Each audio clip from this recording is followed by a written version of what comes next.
Right, here they go again, the promoted League One clubs.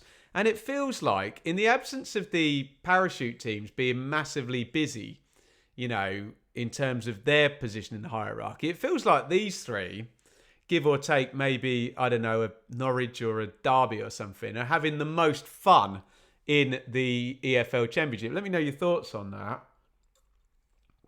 And it feels very much like something's brewing again at Birmingham, where we could have another couple of exciting signings going in.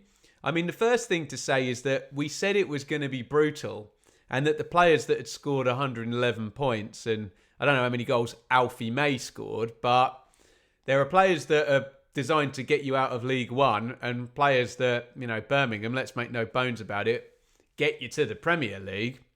Maybe Alfie May isn't that guy, and he's been sent back down to Huddersfield, who are having a good old crack at getting out of League One and spending a fair bit. Erin Cashin, though, and Moxley, the Birmingham journalist, has gone pretty heavy that that's going to happen. So Cashin was really good for Derby, wasn't he? Actually, that's a fair point on Derby. We're talking about Derby's PRS, what can't I say it, PSR position. I assume there's more money on the back end there for Cashin coming in as well. Literally a cash-in, but he is the fabled left-sided centre-back that everybody wants, and he's interesting. I'm going to say Fabio Cannavaro. I'm not comparing Erin Cashin to Fabio Cannavaro in anything other than he's not as big as you think, but he's really good in the air. He's just excellent, Cashin. I remember watching him in League One, early days there when Paul Warne was still the manager for Derby, and I thought, God, you ain't going to play in League One for long, are you, mate? He got promoted and then signed by Brighton, so I think that'd be a great deal. And again, look, you're always going to have a good defence if you score 111 points, or rather, you're not going to concede many goals. It just kind of stands to reason that teams that dominant. So it's not saying that Birmingham were a defensive team. They were just able to control like every game in League One, not give away any chance because they had the ball the whole time. But the defence that was so good last year, well, could easily just be broken up if Cashin comes in. And I must admit, I'm no expert on German football, but Marvin Duksch, I don't know how to pronounce it, but he's like in his 30s and just, a regular Bundesliga player. So we are not building a strategy here at Birmingham, are we?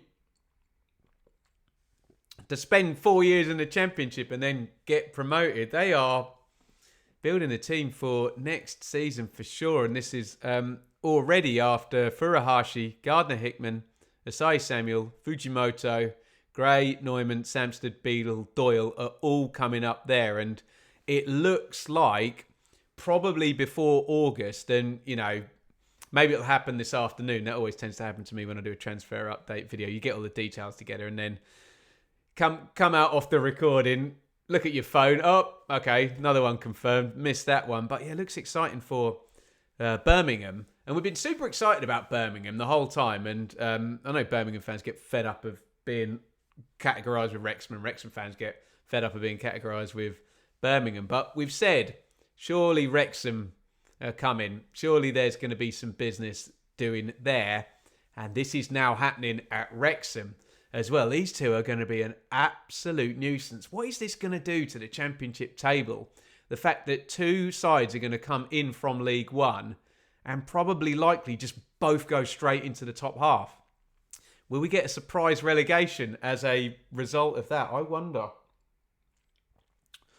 So, Wrexham, we'll talk about Josh Windass first, purely on the basis that I have to scroll all the way down on my iPad to a W for Wrexham. But, that's just an easy pickup, that. Really like Windass, totally ready to go next season. 31. I mentioned in the Sheffield Wednesday video about the release that Sam and I were talking about him, playing off the front in it was either our team of the half season or our team of the season. Scores big goals, scored from inside his own half, scored the winning goal in the playoff final in the 124th minute. Just I would assume that most Championship squads, even if he was going to be an impact sub, would have found some use from Josh Windass. And, you know, with that experience, with that quality, little bit of je ne sais quoi, Rodney, next time we'll be millionaires.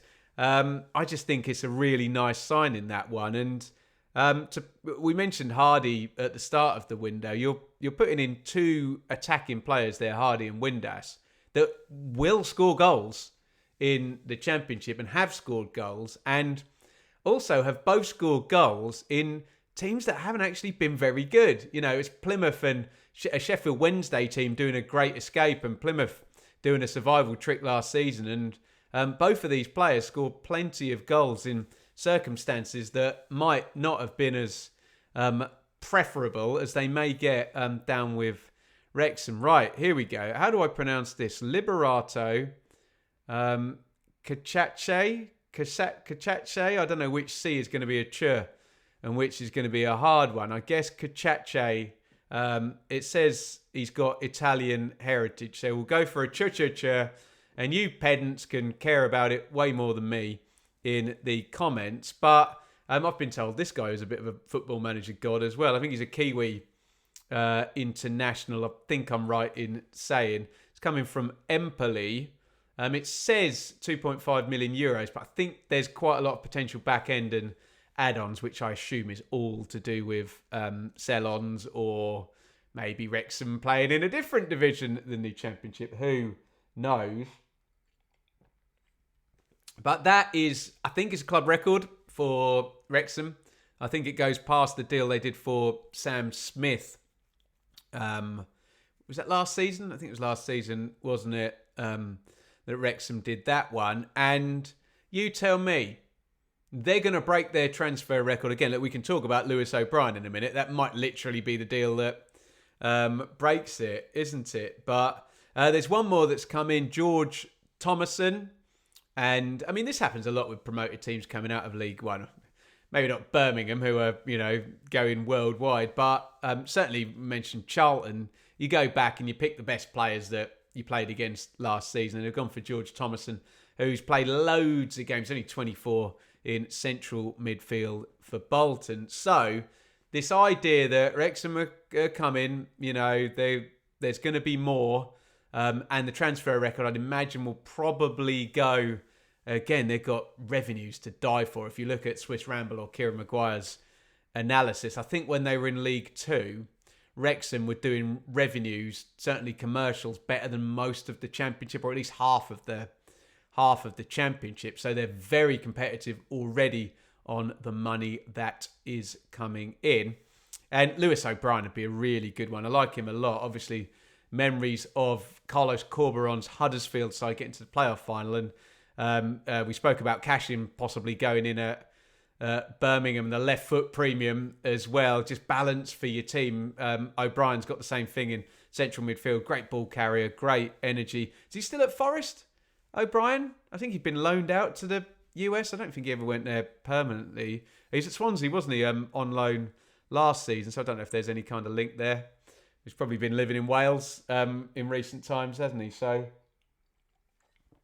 excitement at fever pitch all summer at Birmingham and starting to build at Wrexham. But don't forget Charlton, who are having a go as well, aren't they? If you look at the fees Charlton are paying, I think Apter, who's joined since we last spoke about transfers, is the most expensive. It's 2.3 million euros. Who is a right winger for Brucey for Blackpool last season, Rob Apter. And I mean, you know, Nathan Jones is just all about energy and players that can run. I have the best running stats in Europe and the world, etc., etc. But that's 3 players now. It says, and again, these fees are all via transfer mark. So if you've seen the deal memorandum and you work for Charlton, maybe you know better than me. But Kaminski, it says 1.1 million euros.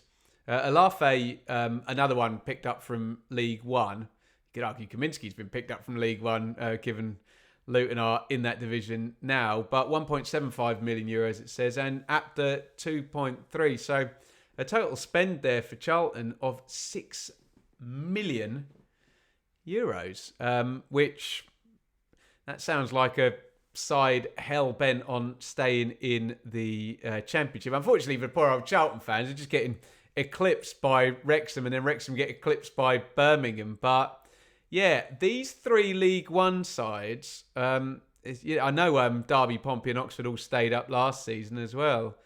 Yeah, they're not here to make up the numbers in any way, shape, form or fashion.